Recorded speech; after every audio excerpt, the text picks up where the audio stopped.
ఉంది, నేను చెప్పాలి, ఇది నా రోజు నీ అమ్మ.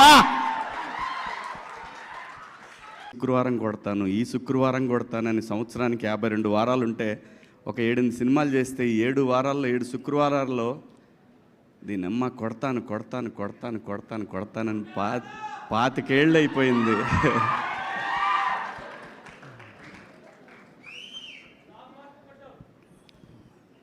ప్రతి ఆర్టిస్ట్కి ఒక కళ ఉంటుందండి, వాడి గురించి ఆ రోజంతా మాట్లాడుకోవాలా.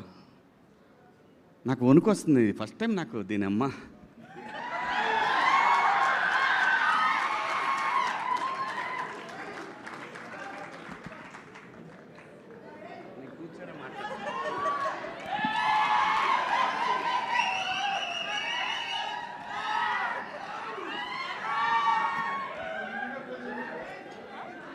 ఓకే ఓకే ఓకే వద్దు.